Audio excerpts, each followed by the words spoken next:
मी एक जगप्रसिद्ध बिझनेसमॅन होतो. एक दिवस मी वेश्या बाजारातून जात होतो तेव्हा एक खूप सुंदर मुलगी जिचे वय 19 वर्ष असेल ती माझ्या गाडीसमोर आली. तिची आई खूपच आजारी होती. तिला 5 लाख रुपयांची गरज होती. मी त्या 5 लाख रुपयांच्या बदल्यात एक रात्र तिच्यासोबत घालवली. मी तिला पैसे देण्यासाठी हॉस्पिटलमध्ये गेलो, परंतु तेव्हा माझी शुद्धच उडाली जेव्हा मी तिच्या आईला पाहिले. कारण माझे नाव आदित्य खुराना आहे. मी माझ्या आईवडिलांचा एकुलता एक मुलगा होतो. माझ्या बाबांचा खूप मोठा व्यवसाय होता. बाबांनी आपल्या मेहनतीने खूप साऱ्या फॅक्टरीज उभ्या केल्या होत्या आणि मलासुद्धा खूप शिकवले होते की मी त्या साऱ्या फॅक्टरीज सांभाळू शकेल.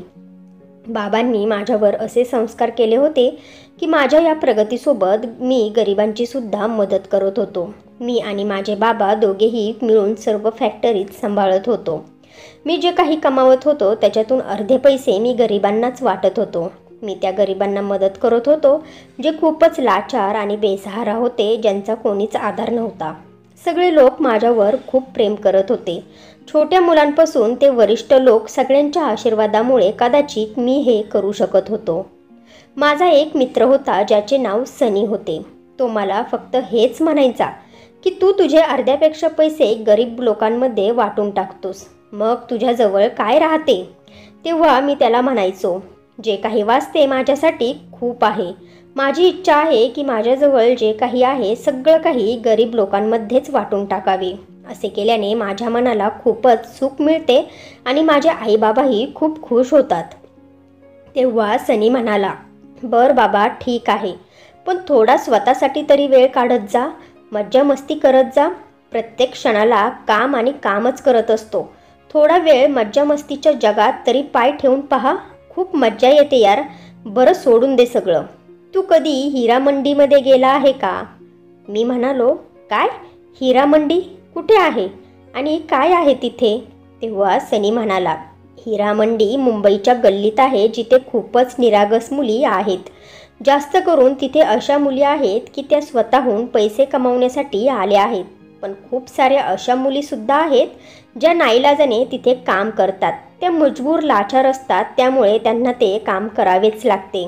पण मला काय त्यांचं, मी तर तिथे जातो आणि खूप मज्जा करून येतो. तुझ्याजवळ इतके सारे पैसे आहेत, तू या पैशांनी किती ऐश करू शकतो. स्वतःची प्रत्येक रात्र रंगीत करू शकतो. तिथे एकापेक्षा एक सुंदर मुली तुला भेटतील. माझे म्हणणे हेच आहे की हिरा मंडीमध्ये जा आणि रोज नवीन नवीन मुलगी शोध आणि ऐश कर. काय तू पण इतकी बोरिंग आयुष्य जगत आहेस काय माहिती. स्वतःच्या आयुष्याला एवढे फिके करू नकोस यार. मस्ती कर, एन्जॉय कर आणि तुला वाटले तर गरिबांची सुद्धा मदत कर. एकदा हिरा मंडीत जाऊन तर बघ, तुला अशी सवय लागेल की तुला तिथून बाहेर येणे सुद्धा आवडणार नाही. सनीचे बोलणे ऐकून मी त्याला म्हणालो, काय यार सनी, तू काय बोलत आहेस? मी या सगळ्यापासून दूर आहे आणि तेच चांगले आहे. तेव्हा सनी परत म्हणाला, तू खूप बोरिंग आहेस. चल मी जातो आता. जर कधी तुझा मूड झाला तर दोघेही मिळून जाऊ. मग मी सुद्धा त्याला म्हणालो, बरं ठीक आहे, जर असा कधी मूड झाला तर मी स्वतः तुला सांगेल. सनी मनापासून तर चांगला होता, पण त्याला खूप वाईट सवयी लागल्या होत्या. मी त्याला खूप समजवायचो, पण तो माझं काहीच ऐकत नव्हता. ते म्हणतात ना की जित्याची खोड मेल्याशिवाय जात नाही. मी माझ्या जीवनात खूप खुश होतो. मला कोणत्याच गोष्टीची कमी नव्हती. अशा खूप मुली होत्या ज्यांना माझ्यासोबत लग्न करायचे होते, पण माझ्या नजरेत तर आजपर्यंत माझ्या मनासारखी मुलगी आली नव्हती. आईची तर इच्छा होती की मी लवकरात लवकर लग्न करावे, परंतु मला अशी कोणतीच मुलगी भेटली नव्हती जी माझ्या मनात बसेल. दिवसांमागून दिवस जात होते. एक दिवस मी ऑफिसवरून घरी परत येत होतो. मी गाडीत गाणं लावून त्याच्यातच रमलो होतो. तेव्हाच मला सनीची आठवण झाली. तो म्हणाला होता की अशा खूप साऱ्या तिथे मुली असतात ज्या नाईलाजाने मजबुरीने लाचार होऊन हिरा मंडीमध्ये काम करतात. हिरा मंडी हे एका कोठ्याचे नाव होते. मी विचार केला की तिथे एकदा जाऊन तरी पाहावे. मी फोन करून सनीकडून पत्ता घेतला आणि त्याचे बोलणे ऐकून हिरा मंडीच्या गल्लीमध्ये घुसलो. त्या परिसरात खूपच गर्दी होती. मी काळ्या रंगाचा सूट घातला होता आणि गॉगल लावला होता. एवढी मोठी गाडी पाहून तिथे जेवढ्या मुली होत्या त्या सर्व गाडीच्या आसपास यायला लागल्या. कोणी म्हणत होते की साहेब माझ्यासोबत चला, मी तुम्हाला खूप खुश करेल. तर कोणी म्हणत होते की साहेब तुम्ही माझ्यासोबत चला, मी तुम्हाला एवढी खुश करेल की तुम्ही रोज याच मंडीमध्ये येसाल. चारही बाजूंनी मुलींची गर्दी झाली होती. तेव्हा मला त्या गर्दीतून एका मुलीचा चेहरा दिसला, जी पायरीवर एका जागेवर बसली होती. ती खूपच सुंदर दिसत होती. तिचा चेहरा चमकत होता. ती दुधासारखी सफेद दिसत होती. डोळ्यात काजळ लावले होते, कपाळावर टिकली होती आणि खूपच निरागसपणे एका जागेवर बसली होती. मी माझ्या गाडीतून खाली उतरलो. सगळ्या मुली मला ओढू लागल्या. मी सगळ्यांना तिथेच नकार दिला आणि मी त्या मुलीजवळ गेलो. ती चुपचाप आपल्या जागेवर बसली होती. मी तिला इशारा केला आणि माझ्याजवळ बोलवले. ती घाबरत घाबरत माझ्याजवळ आली आणि मला म्हणाली, साहेब तुम्हाला माझ्यासोबत यायचे आहे का? मी तिला म्हणालो, हो, मी तुला घेऊन जातोय. तिच्या चेहऱ्यावर स्मित हास्य आले होते. ती खूप खुश झाली होती आणि मला म्हणाली, साहेब मी तुम्हाला आवडले आहे का? मी म्हणालो, हो, तू मला खूप आवडली आहेस, चल माझ्यासोबत. मी तिला गाडीत बसवले. ती खूपच निरागसपणे गाडीत बसली आणि मी सुद्धा गाडीत बसलो आणि तिला त्या मंडीतून बाहेर आणले. रस्त्यात मी तिला तिचे नाव विचारले तेव्हा तिने तिचे नाव शिवानी आहे असे सांगितले. मग मी तिला म्हणालो, तिला विचारले, तू इथे कशी काय आलीस? तेव्हा ती सांगू लागली, साहेब माझी आई खूपच आजारी आहे. ती हॉस्पिटलमध्ये शेवटचा श्वास घेत आहे. मला पैशांची खूपच गरज आहे. तिचा जीव वाचवण्यासाठी मला 5 लाख रुपयांची गरज आहे. जोपर्यंत मी 5 लाख रुपये हॉस्पिटलमध्ये जमा करणार नाही तोपर्यंत आईचे ऑपरेशन होणार नाही, तिचे उपचार चालू होणार नाही असे डॉक्टर म्हणाले. मी डॉक्टरांना खूप विनंती केली, पैसे जमा करेल पण माझ्या आईचे ऑपरेशन करा, तिचे उपचार चालू करा. पण त्यांनी माझे काहीच ऐकले नाही. मी खूप फिरले पण माझी कोणीच मदत केली नाही. माझ्या नातेवाईकांनी सुद्धा तोंड फिरवले, कोणीच आमची मदत केली नाही. मग मी विचार केला की मला काय करायचे आहे. मला पैशांची खूपच गरज आहे. तुमची इच्छा असेल तर आयुष्यभर मला तुमच्याजवळ ठेवा, मी तुम्हाला खूप खुश ठेवेल. तुम्ही जे बोलसाल, जसे बोलाल तसे तुमच्यासोबत करेल. फक्त तुम्ही मला 5 लाख रुपयांची मदत करा. मला माझ्या आईचे उपचार करायचे आहे. माझ्या आईशिवाय माझे या जगात कोणीच नाही. माझे बाबा या जगात नाही. फक्त मला माझ्या आईचाच आधार आहे. मी तिचे बोलणे ऐकत होतो. मी हसलो आणि तिला म्हणालो, अच्छा, तर तू माझ्यासोबत आयुष्यभर सुद्धा राहू शकतेस? तेव्हा ती म्हणाली, हो साहेब, तुम्ही जर माझी मदत केली आणि माझ्या आईचा जीव वाचला तर मी तुमची आयुष्यभर सेवा करायला तयार आहे. तिच्यासोबत बोलता बोलता मी कधी फार्म हाऊसवर पोहोचलो कळालेच नाही. वॉचमॅनने गेट उघडला आणि मी तिला फार्म हाऊसवर घेऊन आलो. मी माझ्या घरी फोन करून सांगितले होते की आज मी रात्री फार्म हाऊसवर थांबणार आहे.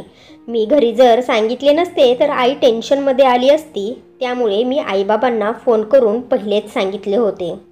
रात्रीचे 10 वाजले होते. मी शिवानीला सांगितले, तू टेन्शन घेऊ नकोस, तू इथे आराम कर. तसेही तू एक रात्रीचे किती पैसे घेतेस? तेव्हा ती अडखळत म्हणाली, साहेब हा माझा पहिला दिवस आहे. या अगोदर मला कोणत्याच पुरुषाने हात लावला नाही. तुम्ही पहिले पुरुष आहात जे मला आता हात लावतील. मी आजपर्यंत कोणासोबतच रात्र घालवली नाही. साहेब तुम्हाला जेवढे दिवस हवे आहे तेवढे दिवस तुम्ही मला तुमच्यासोबत ठेवू शकता. फक्त माझ्या आईसाठी मला मदत करा. तिचे बोलणे ऐकून मी तिला म्हणालो, चल ठीक आहे, मी तुझ्या आईचे उपचार आणि तिचे ऑपरेशन करून देईल. माझे बोलणे ऐकून शिवानी खूपच खुश झाली. मग मी तिला म्हणालो, इथे आराम कर, मी तुझ्यासाठी काहीतरी खायला आणतो. मला ती मुलगी खूपच एकटक पाहू लागली आणि म्हणाली, साहेब तुम्ही मला तुमचे नाव नाही सांगितले. तेव्हा मी तिला माझे नाव सांगितले की माझे नाव आदित्य खुराना आहे. तेव्हा ती म्हणाली, साहेब खरं तर लोक एकट्या मुलीला पाहून खूप त्रास द्यायला सुरुवात करतात. तुम्ही मला इतक्या मोठ्या घरी आणले आहे आणि मला एवढी इज्जत दिली आहे आणि मला खाण्यापिण्यासाठीही विचारले आहे. आजकाल एका वेश्याला एवढी इज्जत कोण देतं? जे ते आपलं काम पूर्ण करतात आणि निघून जातात. मी तिथे जेवढ्या मुली पाहिल्या आहेत त्यातल्या काही मुलींनी मला हेच सांगितले होते की या कामासाठी खूप मोठी किंमत मोजावी लागते. काही लोक तर तुला असे भेटतील जसे काही ती माणसं नाहीत, लांडगेच असतील. आणि काही लोक तुला असे सुद्धा भेटतील जे तुझ्यावर अजिबात दया करणार नाही, जो तुला जेवढे पैसे देईल तेवढे पैसे तो पूर्ण वसूल करेल. तिचे बोलणे ऐकून मी तिला म्हणालो, हे बघ, तुला एवढा विचार करण्याची काहीच गरज नाही आहे. मी तुझ्यासोबत असे काहीच करणार नाही. तू आरामात इथे बसू शकतेस. मी काहीतरी तुझ्यासाठी खायला आणतो. मी माझ्या नोकराला सांगितले की काहीतरी खायला घेऊन ये. तोपर्यंत मी तिच्यासोबत गप्पा मारू लागलो. ती मुलगी खरंच खूप लाचार आणि मजबूर होती. मी तिला तिच्या आईच्या हॉस्पिटलचा पत्ता विचारला. तिने मला जेव्हा सांगितले तेव्हा मी त्या डॉक्टरसोबत बोललो आणि त्यांना पैसे पाठवले. तिच्या आईचे उपचार सुरू झाले आणि 2 दिवसानंतर ऑपरेशन होते. शिवानीच्या डोळ्यात अश्रू आले आणि ती जोरजोरात रडू लागली आणि माझे पाय धरू लागली. मी तिला म्हणालो, तू काय करत आहेस? तू ठीक तर आहेस ना? अशी अचानक का रडू लागलीस? तेव्हा ती रडत रडत म्हणू लागली, साहेब, मला माफ करा. तुम्ही इथून पळून जावा. आपण इथून बाहेर जाऊया. मला तिच्या बोलण्याचा अर्थच कळाला नाही. मी तिला म्हणालो, हे घर माझे आहे, मग मी इथून का पळून जाऊ? नक्की काय झाले आहे? तेव्हा ती पुन्हा म्हणाली, साहेब, फक्त तुम्ही माझं ऐका आणि इथून बाहेर चला, नाहीतर आपण दोघेही मारले जाऊ. तिचे बोलणे ऐकून मी आश्चर्यचकित झालो आणि म्हणालो, अगं पण तू सांग तरी नक्की काय झाले आहे? तू एवढी हायपर का झाली आहेस? अचानक तुला काय झाले? तेव्हा ती म्हणाली, साहेब, जर आपण इथून निघालो नाही तर आपल्या दोघांच्याही जीवाला धोका आहे. तुमच्यासोबत ते लोक मला सुद्धा मारून टाकतील. मग मी म्हणालो, कोणते लोक? काय नाव आहे त्यांचे? तेव्हा ती म्हणाली, आपण इथून निघूया, मग मी तुम्हाला गाडीत सर्व काही सांगते. आम्ही दोघेही तिथून निघालो आणि गाडीत बसलो. तिथून जेव्हा आम्ही निघालो तेव्हा आम्ही पाहिले की आमच्या गाडीमागे अजून एक गाडी होती जी आमचा पाठलाग करत होती. मी लगेच माझ्या गाडीचा स्पीड वाढवला आणि त्यांना चकवा देऊन दुसऱ्या बंगल्यावर त्या मुलीला घेऊन आलो. मग मी तिला विचारले, हे सगळं काय होतं आणि तू कोण आहेस? ते लोक कोण होते ज्यांना मला मारायचे आहे? तेव्हा ती सांगू लागली, साहेब, मला माहिती नाही ते लोक कोण आहेत आणि तुम्हाला का मारायचे आहे त्यांना. मी खूपच गरीब मुलगी आहे. मी लाचार आहे. मला पैशांची खूप गरज होती. मी तुमच्याशी खोटं बोलले की माझा कोठ्यावर पहिला दिवस आहे. मी या कोठ्यावर खूप दिवसांपासून काम करत आहे. मी विचार केला नव्हता की या वयात मी कधी असे काम करेल, पण परिस्थिती माणसाला प्रत्येक गोष्ट करण्यास भाग पाडते. माझ्यासोबत कितीतरी पुरुषांनी रात्र घालवली आहे. पण साहेब, हे खरं आहे की माझी आई आजारी आहे, पण मी या घाण जागेत कधीच पाऊल ठेवले नसते. पण माझ्या आईला एवढा मोठा आजार झाला की मला अशा जागेवर जायलाच लागले. माझ्या आईसाठी, माझ्या आईच्या ऑपरेशनसाठी आणि तिच्या उपचारासाठी मी प्रत्येक पुरुषासोबत झोपण्यासाठी तयार झाले. जो माणूस मला खरेदी करायचा त्याला मी भीक मागायचे की मला पैशांची गरज आहे, माझ्या आईचे ऑपरेशन करायचे आहे, माझी मदत करा. पण त्या माणसांना माझ्यावर थोडीसुद्धा दया येत नव्हती. थोडेफार पैसे देऊन रात्र घालवून ते निघून जायचे. एक दिवस एक 25 ते 26 वर्षाचा तरुण मुलगा माझ्याजवळ आला. त्याला सुद्धा मी अशाच विनंत्या केल्या की साहेब, तुम्हाला जेवढ्या रात्री माझ्यासोबत घालवायच्या आहेत तेवढ्या घालवा, पण मला पैशांची गरज आहे. मला तुम्ही 5 लाख रुपये देऊ शकता का? तेव्हा तो मुलगा म्हणाला, 5 लाख रुपये काय? मी तुला जेवढे बोलेल तेवढे पैसे द्यायला तयार आहे. फक्त तुला माझे एक काम करावे लागेल. मी त्याला काम विचारल्यावर त्याने मला तुमचा फोटो दाखवला.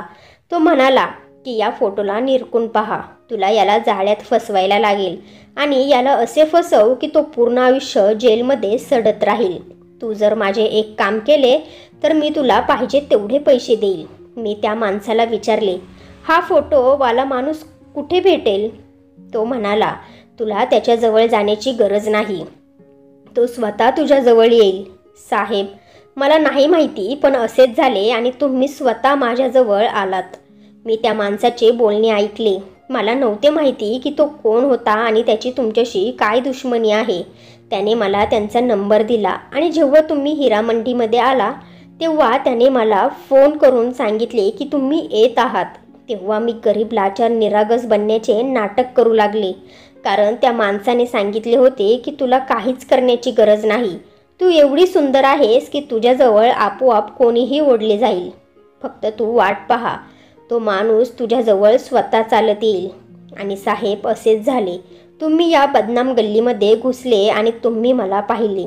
तुम्ही स्वतः माझ्याजवळ चालत आले. पण साहेब, जेव्हा मी तुम्हाला भेटले तेव्हा मला कळाले की तुम्ही खूप मनाने चांगले आहात. तुमच्यासोबत असं कुणी चुकीचं कसं काय करू शकतो? ज्या माणसाला तुम्हाला जिवंत मारायचे आहे, कदाचित तो तुमच्या प्रगतीवर जळतो. कारण मी त्याला फोनवर बोलताना ऐकले होते. तो बोलत होता, सनी, तू माझी खूप मदत केली आहेस. तुझा मित्र आद्या खूप दानधर्म करत फिरतो ना, आता त्याची अक्कड सगळी जेलमध्येच निघेल. शिवानी जे काही बोलत होती, मी सर्व काही समजून गेलो होतो. कारण हा माणूस दुसरा तिसरा कोणी नसून माझा चुलत भाऊ गौरव होता. गौरव माझ्या चुलत्याचा मुलगा होता. तो लहानपणापासूनच माझ्यावर चिडायचा, माझ्यासोबत बरोबरी करण्याचा प्रयत्न करायचा. मी त्याला खूप समजावले होते की माझे जे काही आहे तुझेच आहे. तुला हवे असेल तर कोणत्याही फॅक्टरीमध्ये तू काम करू शकतोस. पण त्याला मालक होण्याची हौस होती. शिवानीचे बोलणे मला कळाले होते. गौरवला आज मला मारायचेच होते, पण मला याचा काहीच फरक पडत नव्हता. फक्त या गोष्टीचे वाईट वाटत होते की माझा मित्र सनी याने पैशांसाठी गौरवची मदत केली होती. असो, ही मुलगी रडू लागली, माझ्या पायी पडू लागली, माझी माफी मागू लागली, म्हणू लागली, साहेब, मला माफ करा. तुमचे मन खूप मोठे आहे. माझ्या एकाच बोलण्यावर तुम्ही माझ्या आईचे उपचार चालू केले आणि 2 दिवसांनी ऑपरेशन देखील आहे. तुमच्यापेक्षा दयाळू माणूस या जगात कुठेच नसेल. तुमच्यासारखा माणूस मी आजपर्यंत माझ्या आयुष्यात कधीच पाहिला नाही. साहेब, तुम्ही जसे बोलसाल मी तसेच करेल. तुम्हाला हवे असेल तर मी आयुष्यभर तुमची नोकर बनून तुमची सेवा करेल. तुम्ही माझ्यावर खूप मोठे उपकार केले आहेत. माझ्या आईचा जीव वाचवला आहे. तिचे बोलणे ऐकून मी तिला म्हणालो, सध्या तू फक्त आराम कर. सकाळी मी तुला तुझ्या आईजवळ सोडून येईल. ती तिथे बेडवर झोपली आणि मी बाहेर जाऊ लागलो. तेव्हा ती शिवानी परत म्हणाली, साहेब, तुम्हाला हवे असेल तर तुम्ही माझ्याजवळ येऊ शकता. तुमचा माझ्यावर पूर्ण हक्क आहे. तुम्ही मला खूप मोठी किंमत दिली आहे. तेव्हा मी तिला म्हणालो, नाही, मी असे काहीच आणि कधीच करणार नाही. तू इथे आरामात झोपून जा. मी दुसऱ्या बेडमध्ये झोपतो. ती मुलगी तिथे झोपली आणि मी लाईट बंद करून दुसऱ्या बेडमध्ये झोपायला जाऊ लागलो. तेव्हा त्या मुलीच्या चेहऱ्याची चमक माझ्या डोळ्यात भरली. ती एवढी सुंदर मुलगी होती की तिच्याकडे कोणीही ओढले जाऊ शकत होते. झोपताना ती खूपच सुंदर आणि निरागस वाटत होती. माझे मन खूपच अस्वस्थ होत होते. मी लाईट बंद केली आणि दुसऱ्या बेडमध्ये झोपायला गेलो. सकाळी जेव्हा मला जाग आली तेव्हा मी पाहिले की ती मुलगी उठून बसली आहे. तेव्हा मी तिला म्हणालो, चल, मी तुला तुझ्या आईजवळ हॉस्पिटलमध्ये सोडून येतो. ती चुपचाप गाडीमध्ये येऊन बसली आणि मी तिला हॉस्पिटलमध्ये सोडले. तेव्हा ती मला म्हणाली, साहेब, मी त्या लोकांचे काम केले नाही. असे होऊ शकते की ही भेट आपली शेवटची भेट असेल. ते लोक आता मला जिवंत मारून टाकतील, पण मला थोडेसुद्धा दुःख होणार नाही. उलट मला आनंदच होईल की मी एका नेक माणसाची मदत केली आहे. तिचे बोलणे ऐकून मी तिला दिलासा दिला, असे काहीच होणार नाही. मला माहिती आहे की ते लोक कोण होते. ते लोक तुझे काहीच नुकसान करणार नाहीत. तू काळजी न करता आपल्या आईजवळ राहा. आणि आता तुला त्या हिरा मंडीत काम करण्याची काहीच गरज नाही. तुला जेवढ्या पैशांची गरज आहे तू माझ्याकडून घेऊ शकतेस. आज नंतर तू त्या कोठ्यावर काम करणार नाहीस.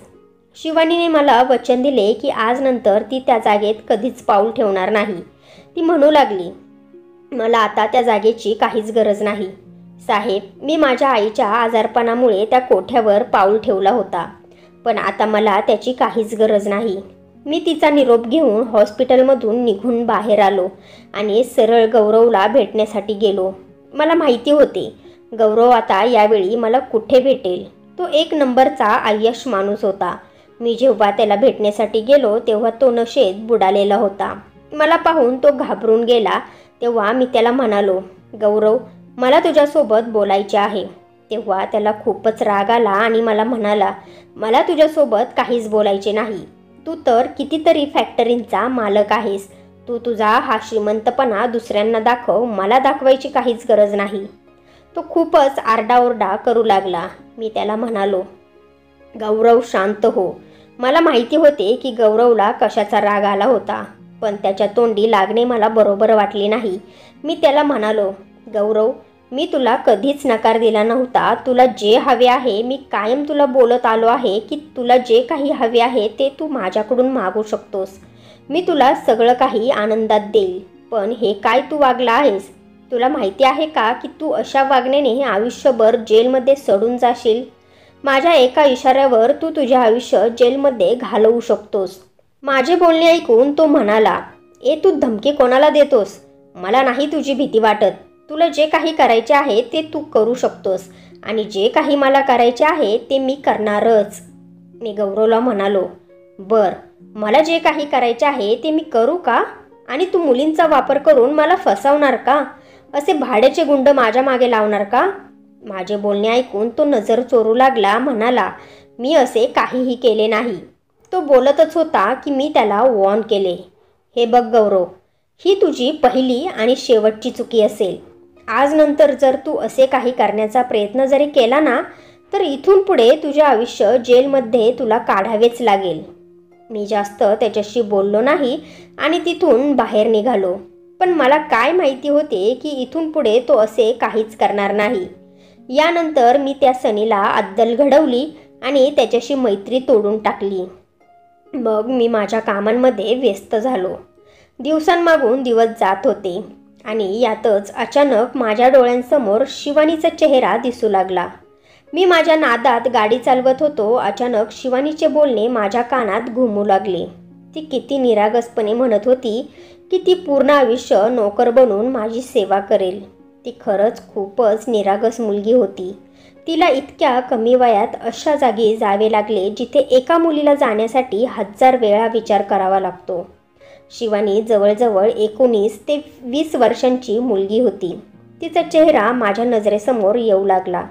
मी गाडीला ब्रेक मारला आणि गाडी वळवून सरळ हॉस्पिटलमध्ये निघून आलो.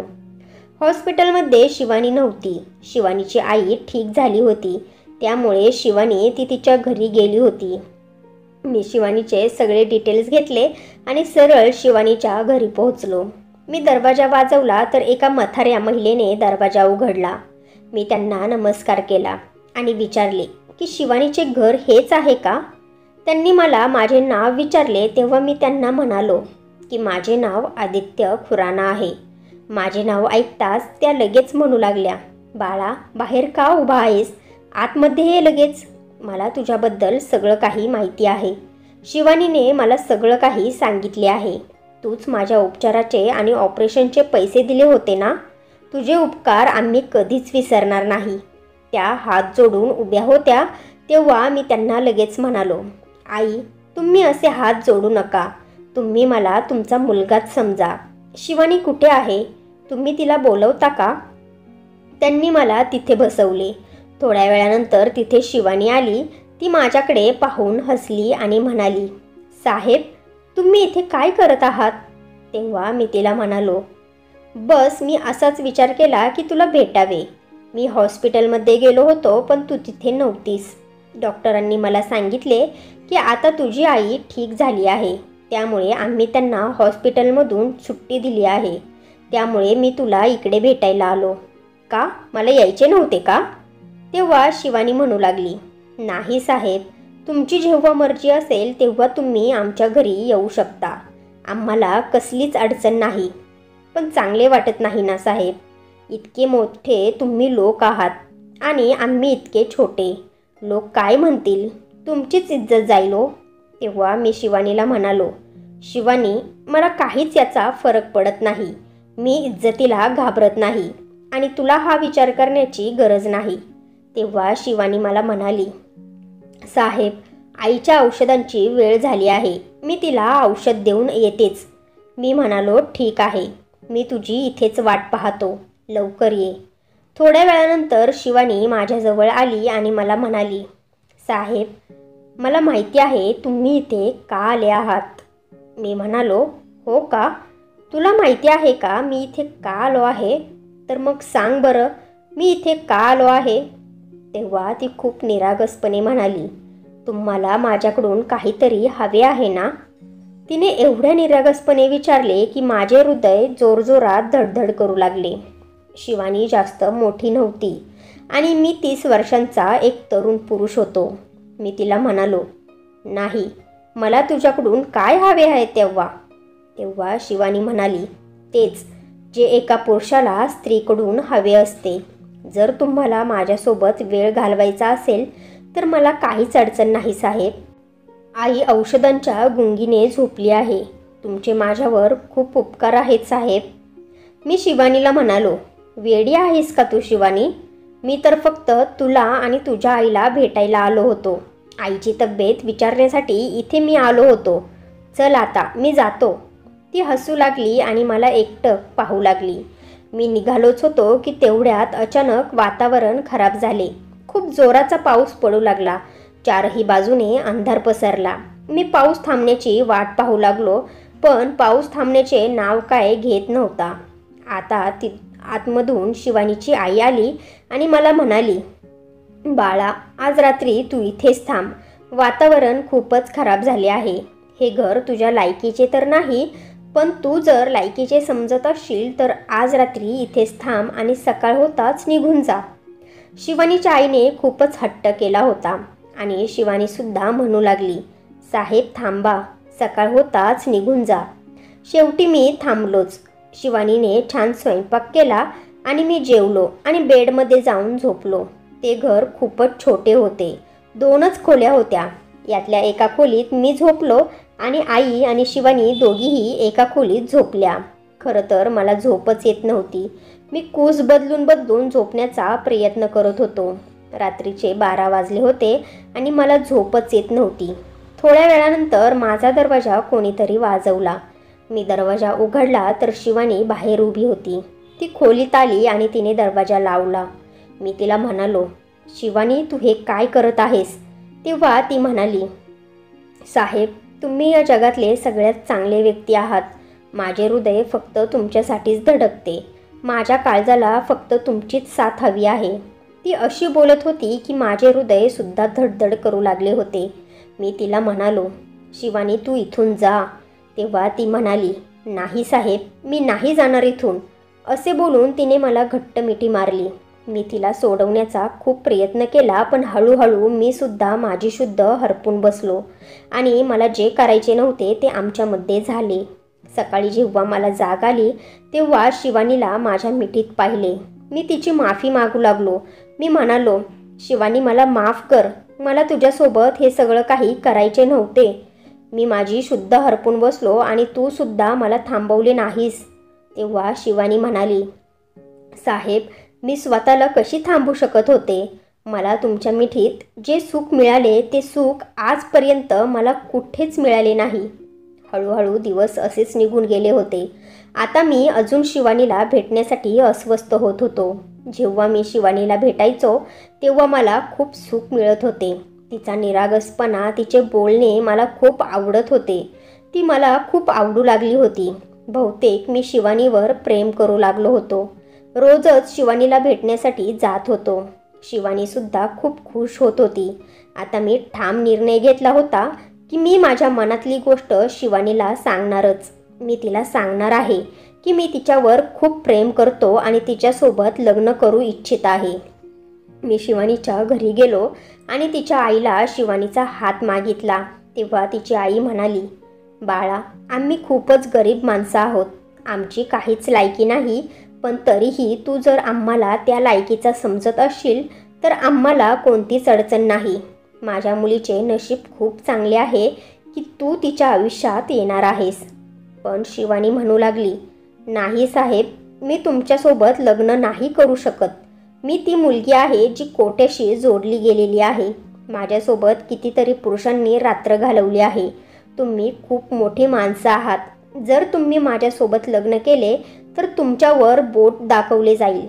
शिवानीचे बोलणे ऐकून मी तिला म्हणालो, शिवानी, तुला हा सगळा विचार करण्याची काहीच गरज नाही.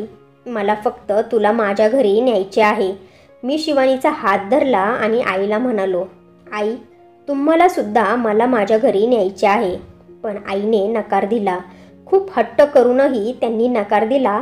त्यामुळे मी आईसाठी 24 तास काम करणारी एक महिला नोकर ठेवली. मी शिवानीला माझ्या घरी नेले आणि आईवडिलांची आणि तिची भेट करून दिली.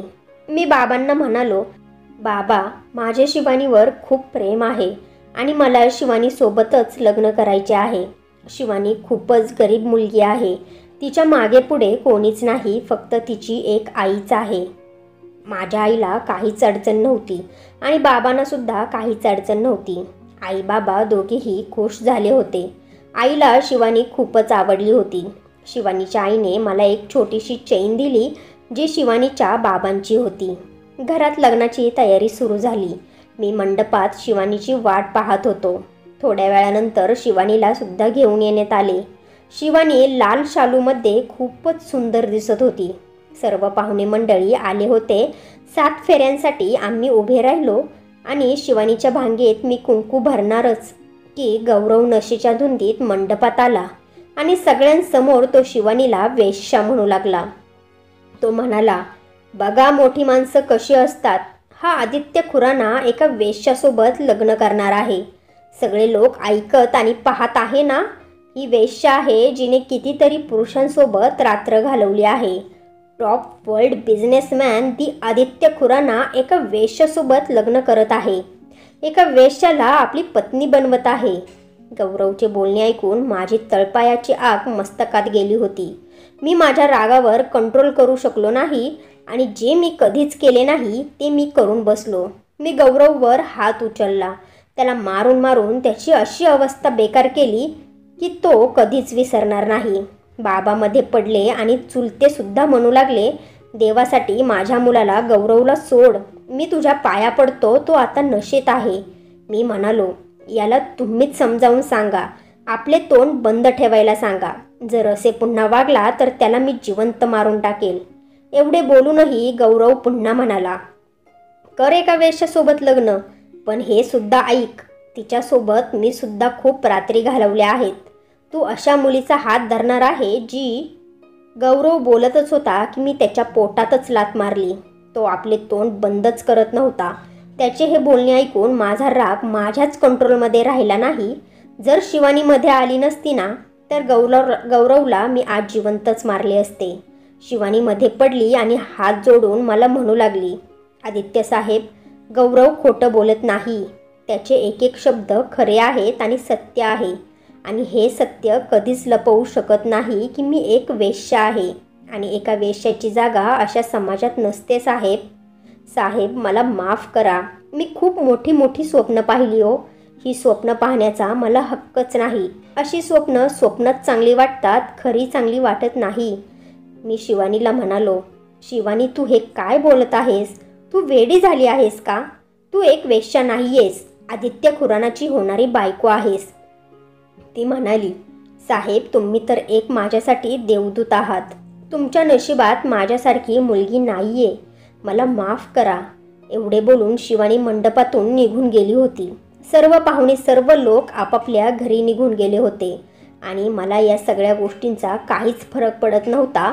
माझ्या बाबांना सुद्धा या गोष्टीचा काहीच फरक पडला नव्हता. पण माझी आई नाराज झाली होती. ती म्हणाली की शिवानी एक वेश्या होती हे तू मला पहिले सांगायला हवे होते. ती कशी मुलगी आहे तिने सुद्धा काहीच सांगितले नाही. जर तू मला हे पहिले सांगितले असते तर हे सगळं काहीच पाहायला मिळाले नसते. आता तुझी बाहेर किती बदनामी झाली असेल, किती नाव आणि इज्जत होती या समाजात तुझी, पण सर्व काही मातीमोल झाले. मी आईला म्हणालो, आई, सगळे जग काहीही म्हणू देत, मला त्याचा काहीच फरक पडत नाही. मी शिवानीवर खूप प्रेम करतो आणि मी तिलाच माझी पत्नी बनवून या घरात आणणार आहे. मी घरातून बाहेर पडलो आणि शिवानीच्या घरी गेलो तेव्हा शिवानीच्या घराबाहेर खूपच गर्दी जमा झाली होती. मी त्या गर्दीत गेलो तेव्हा माहिती पडले की शिवानीच्या आईचा मृत्यू झाला आहे. शिवानी आपल्या आईच्या डोक्यापाशी बसून रडत होती. मी तिला दिलासा दिला आणि तिला म्हणालो की शिवानी, मी तुझ्या सोबत आहे. हे जग काहीही म्हणू देत, मी तुला माझे नाव देणारच आहे. मी तुला माझी पत्नी बनवून घेऊन जाणार आहे. शिवानीने माझा हात सोडला आणि मला म्हणाली, आदित्य साहेब, माझे नशीब कोठ्याला चमकवणारे आहे. मी कोठ्यावरच चांगली वाटते. शिवानीने माझ्याकडे तोंड फिरवले आणि ती त्या बदनाम गल्लीमध्ये पुन्हा निघून गेली. तिने माझ्याकडून वचन घेतले की तुम्ही चांगली मुलगी पाहून तिच्यासोबत लग्न करा आणि मला कायमसाठी विसरून जा. पण हे असे कसे होऊ शकत होते? मी तिला कसा विसरू शकत होतो? मी तिच्यावर खूप प्रेम करत होतो. मग मी दुसऱ्या मुलीशी लग्न कसा काय करू शकत होतो? तर मित्र आणि मैत्रिणींनो, आता तुम्हीच मला सांगा, मी काय केले पाहिजे? शिवानीला विसरून जाऊ की दुसरी मुलगी पाहून तिच्यासोबत लग्न करून आयुष्याची नवीन सुरुवात करू? तुम्हीच मला कमेंट्स करून नक्की सांगा.